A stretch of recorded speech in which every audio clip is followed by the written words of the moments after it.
to the Northern Territory Archive Centre. My name is Phyllis Williams. I want to begin first by acknowledging the Larrakia people. We are on the land of the Larrakia people, saltwater people of Darwin and surrounding country to Cox Peninsula. I also acknowledge Tibi Qual, elder of the Larrakia people as well. I also acknowledge other Larrakia, who are the traditional people of this land, and pay my respects to elders past and present and emerging, especially in this NAIDOC week. Now, a little about the archives before we continue anymore. The Northern Territory Archive Service and the National Archives of Australia. This is the home here at the Northern Territory Archive Centre. We are 2 archives with 4 collections, 2 government archive collections, community collections and oral histories here in one location, available for everyone to come in and visit, research and peruse the records. The Northern Territory Archive Service is the archival authority of the Northern Territory Government, and I acknowledge my colleague Patrick Gregory, who is the Senior Director for Library and Archives. The Northern Territory Archive Service preserves and manages government and community archives. It connects people to territory history and heritage through its archival collections of original records, photographs and oral histories. Collections can be searched on the NTAS's list of holdings by their Navigator search database or oral history search on the website. The National Archives of Australia's mission is to connect Australians with their identity and history through our stewardship of Australian government records. The National Archives collections can be searched on the NAA website on their record search and photo search databases.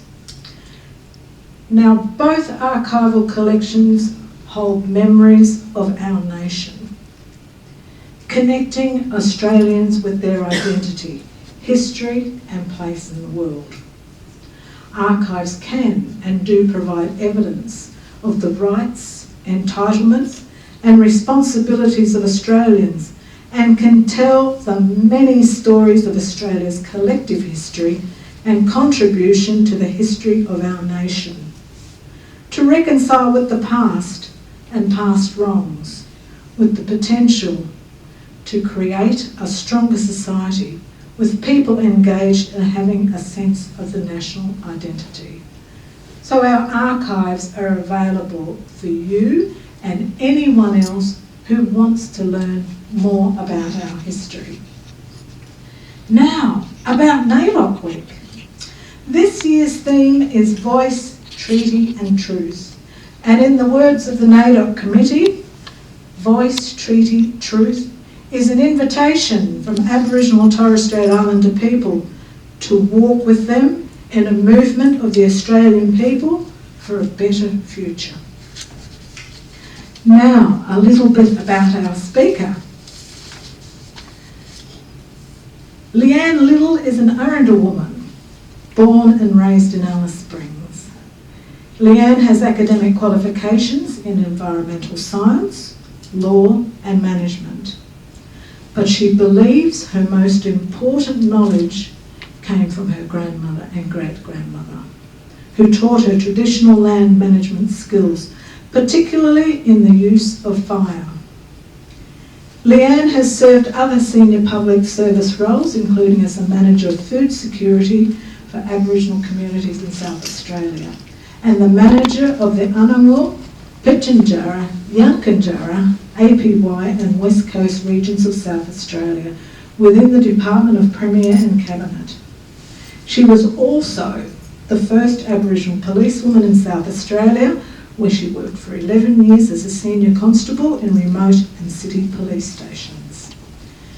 Leanne also worked on the international circuit for the United Nations with stints in Geneva, New York and Paris with UNESCO, and as a director of Bush Heritage Australia. She has published many scientific papers. Since returning to Darwin, Leanne has worked as a Senior Policy Advisor for the Northern Land Council and the Principal Legal Officer in the Department of Attorney General and Justice.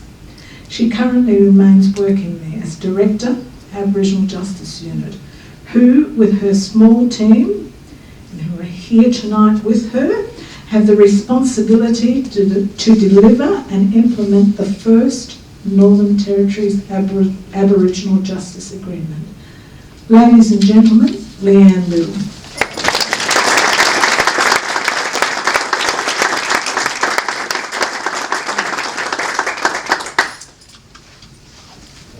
Thank you, Phyllis.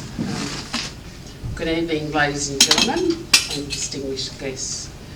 Can I first acknowledge the Larrakia people whose land that we are meeting on today, and I'd like to make a special welcome to many Aboriginal people here in the audience today, my friends, family and others. It's a small but relevant gesture that identifies respect and the history of Aboriginal people, which we all as Australians and visitors should embrace.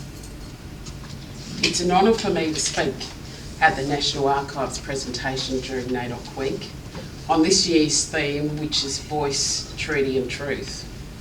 And my work history, as you've heard from Phyllis, has been in the justice arena, and I don't profess to be an expert on the issue of treaty. So I'll make a disclaimer now that I've decided to leave that issue of treaty to the recently appointed Treaty Commissioner for the Northern Territory. Instead, this evening I'd like to focus my talk on the two other themes of the NAIDOC Week 2019, voice and truth, because I believe that it's these issues that require attention first before we begin any process or conversation towards a treaty. My talk tonight is likely to make many of you here feel very uncomfortable, and I make no apology for that, as that's the nature of hard truths, because it's like a splinter, a deep splinter, that's easy to ignore and painful to get out. But if you don't take that splinter out, that wound's going to become infected and it's going to leave a scar for which for some may never heal. And that's a reality for many Aboriginal people today. And I hope that by the end of this presentation you will reassess what role you will play in this process. I'm told at any given time that the average person can actually only hold on to about 7 items in their short-term memory. But I thought that 7's a fair amount for people to hang on to, so I've come up with 3 key points that I'd like you to take away this evening. The first is that giving Aboriginal people a voice isn't enough to create the change that's needed for Aboriginal people. What's required is an acknowledgement, an acceptance and appreciation of the history and the current challenges facing Aboriginal Australians today. Secondly, as individuals in our professional and personal capacity, we all have a role to play in guarding against mistruths about the history of Aboriginal Australia. And thirdly, we need to do something about these mistruths and be courageous enough to correct those past wrongs to make it right, no matter how difficult or challenging that this may be. But those 3 key points just don't apply to policymakers, legislators and people in government. It applies to you and me and the future generations of Australians. So when I was doing my research for this talk, and given the history of the struggle for Aboriginal rights in Australia, I noted that one of the original meanings of the word voice was a right to vote, and that was outlined in the Oxford English Dictionary. But despite that definition, as we know, Aboriginal Australians were excluded from voting well into the 20th century. And it wasn't until 1962 that Aboriginal Australians were allowed to vote, or were allowed the right to vote in the Commonwealth elections. And it wasn't until a further 5 years later in the 1967 referendum that we as Aboriginal people were even counted in the national census as people. But having the same rights under law doesn't guarantee Aboriginal Australians the same substantive rights and opportunities as other Australians have the right to be heard. Because to be heard, you need more than a voice, and you need more than the right to vote and the right to be counted. Instead, what it needs is it requires a change of attitudes so we can actively seek out and listen to the voices of Aboriginal people. Now, we know that in May 2017, a convention involving over 250 Aboriginal and Torres Strait Islander people, they met at the foot of Uluru in Central Australia on the lands of the Ngunnawal people. And the outcome of this conversation was the Uluru Statement from the Heart. And it called for three key outcomes. Firstly, the establishment of a First Nations voice in the Australian Constitution. And secondly, the establishment of a Makarrata Commission. And thirdly, for this commission to supervise the process of agreement making and truth telling between governments and Aboriginal and Torres Strait Islander people about Australia's history and colonisation. In that final paragraph of the Uluru Statement of the Heart, our Aboriginal and Torres Strait Islander representatives wrote, "In 1967, we were counted. In 2017, we seek to be heard." So I just want to be clear about that statement.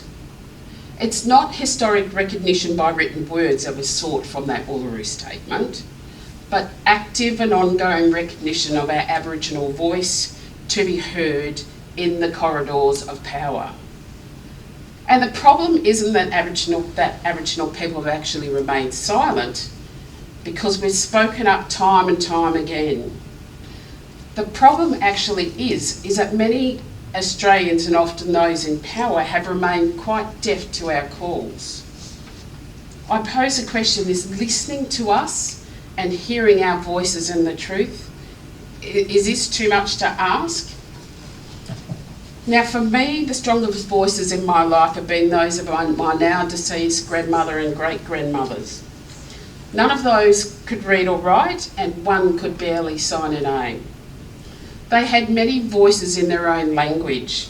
In fact, one could speak 6 languages, and the other 2 could speak not only a further 6 languages, but another 4 dialects. And they were exceptionally humble, but bright women. But their ability to manipulate that landscape out in the outback, in the desert regions, and their combined knowledge of plants and animals and the use of fire was second to none. They were a walking, talking scientific encyclopedia. But the problem was few non-Aboriginal people actually listened to their voices. Instead, their voices were actually drowned out by those voices of the scientists and those people who had letters behind their names. They dismissed my grandmother's and mother's knowledge, where it was described and expressed as theories or formulas or hypotheses. They were told it was unproven and untested, or even worse, some of those scientists actually categorised their knowledge as just stories based on the Dreamtime. Yet why is it that on Aboriginal-owned land, most of Australia's biologically intact and diverse plants and animals live? And most of those are the last remaining plants and animals that choose to take up residence on Aboriginal land, and not those national parks and not those privately owned conservation parks. It's because for Aboriginal people to have a voice, we need non-Aboriginal people to start to pay attention and actually listen to what we have to say. And we need the resources to be allocated to do this and to do it well. It means listening with an attitude of openness and not judgment. And they're skills that I've seen in very few people in my entire lifetime. In fact, I probably could count the number of people who can do that well on one hand. More often than not, what I've seen are debates, and I've seen opinions based on emotions and misconceptions, and most of those have been personal opinions rather than those supported by independence and facts. And these kinds of misguided, ill-informed debates, they don't help us heal as Aboriginal people. They keep us divided. They fracture us and they harbour our trauma and our pain. But for Aboriginal and non-Aboriginal people to work together and to move forward, these debates need to be grounded in truths, and many which may be hard to stomach, but they need to be digested. So what happens when you don't listen to Aboriginal voices and the truth? Well, the result is ill-informed policies designed and made by many people sitting in those legislative chambers far away from those who will be affected by them the most.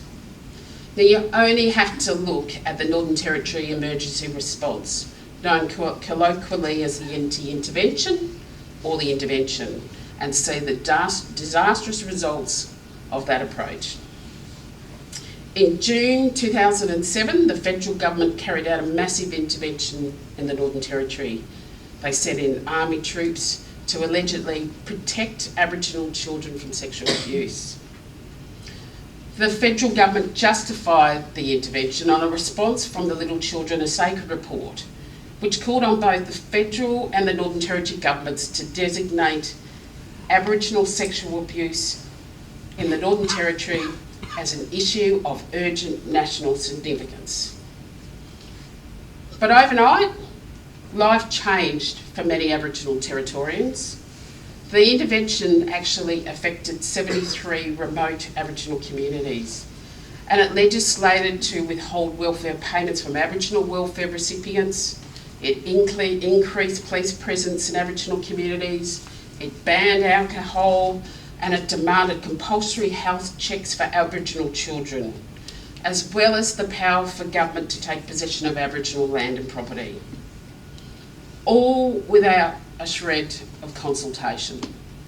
The lives of hundreds of Aboriginal Territorians became heavily regulated, and many Aboriginal people felt ashamed and angry.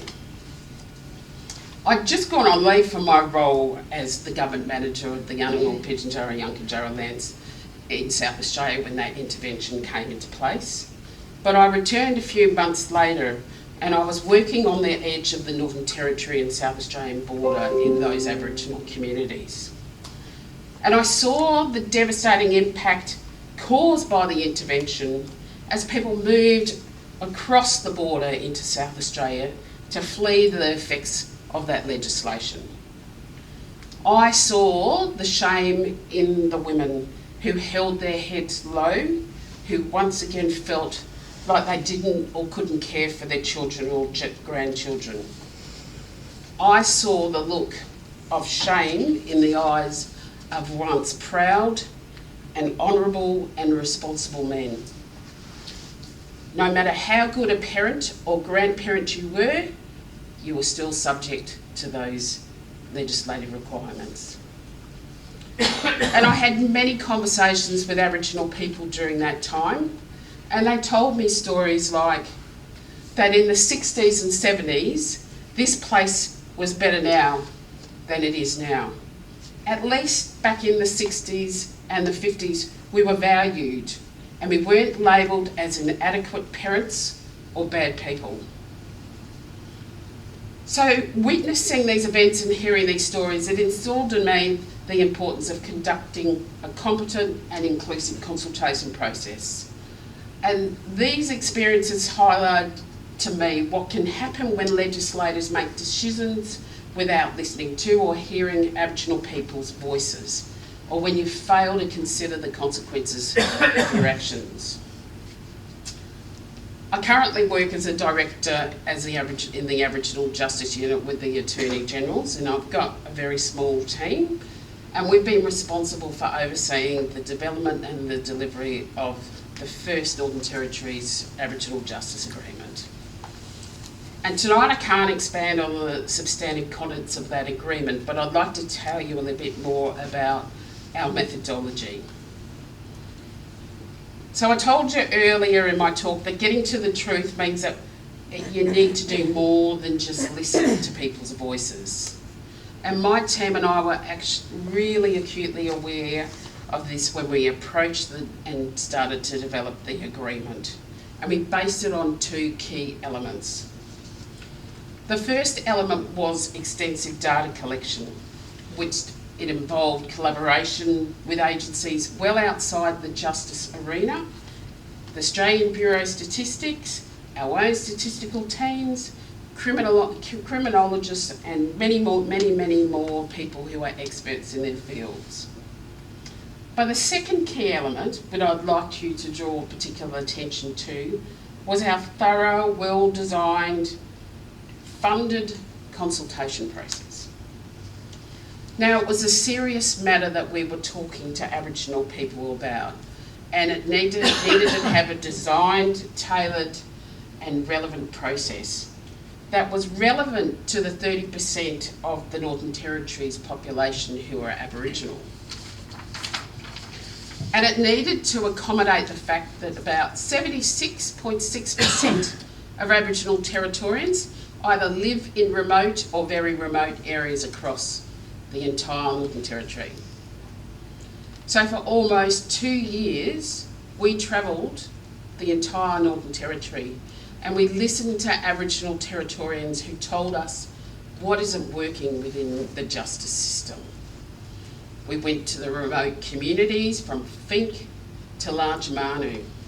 We spoke to Aboriginal and non-Aboriginal government and non-government organisations, and we held consultations in prisons, work camps and youth detention centres. We even attended the local shows and other key events. In fact, we conducted about 120 consultations with Aboriginal communities and organisations, of which 2/3 of these were done in remote communities. And we did this because we wanted to give a voice back to Aboriginal Territorians who for so long have had their voices ignored or dismissed, including many who said that they'd never even been heard. And when we asked the hard questions about what was needed to keep kids out of prison and what was needed to fix the problem that was so evident in so many communities, this is what we were told. It's our responsibility to look after our kids and grow them up in the right way.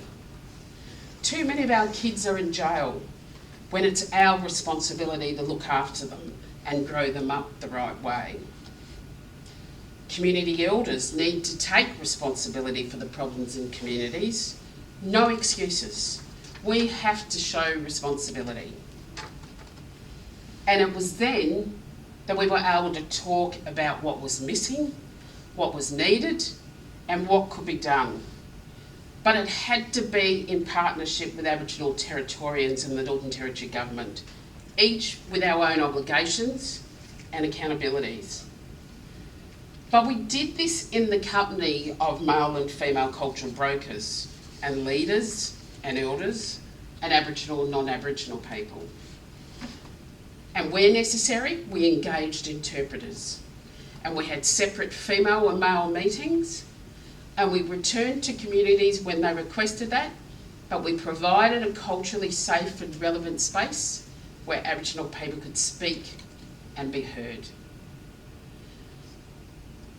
Without engaging those elements, the voices you will hear will be selective, and you will leave with ill-informed and misinformed decisions, and the decisions that you will take back means that you will be ill-equipped to deliver the best outcomes for Aboriginal people. The point I'm trying to make is don't even bother packing your bags if you don't want to hear the voices of Aboriginal people unless you engage in a culturally competent process. And if you don't have the funds to reach out to the entire breadth of the Northern Territory and reach the 70+% of Aboriginal people who live in those remote communities, and if you don't want to hear the voices and the truths of Aboriginal people, who will tell you that it comes with the responsibility and the expectation that you will do something with that information, then you really need to rethink what you're doing. Some of you might think that it was an amazing opportunity to travel across the whole of the Northern Territory visiting those communities, and it would have been a really beautiful experience. Yeah, it was. The Territory is certainly beautiful. I was born and raised in Central Australia, so it's really great to get and know the top end here of the Territory.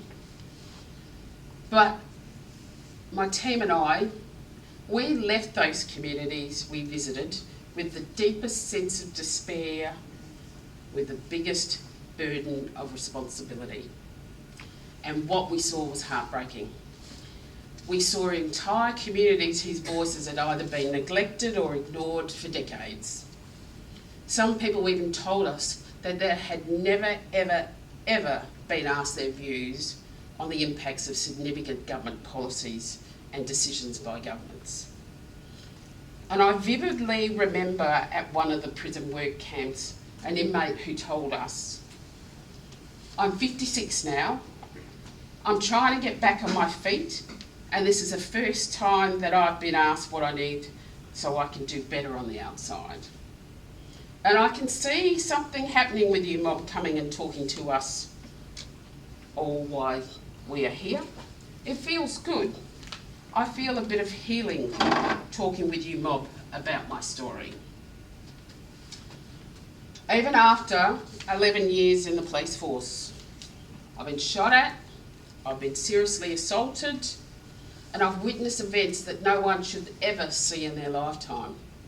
But some of the toughest experiences that I ever saw was during those consultations. But despite this, what I did see was a small handful of functioning communities that were evident the moment that we stepped out of our car or our plane.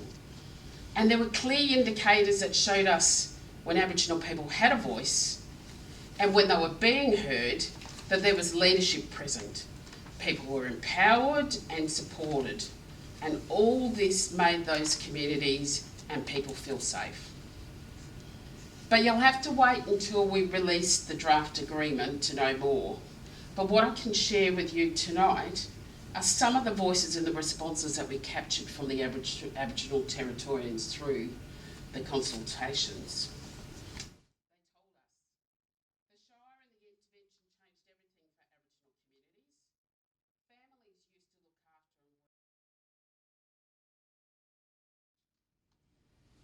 Now, I'm not expecting non-Aboriginal people to feel personally responsible for the past policies or practices that have impacted negatively on Aboriginal Australians, because that's the key difference between feeling guilty and feeling shame at what our governments have done and what most Australians have ignored, if not condoned.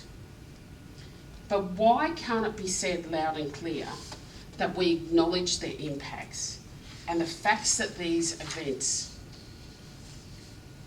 actually happened means that we have to deal with it?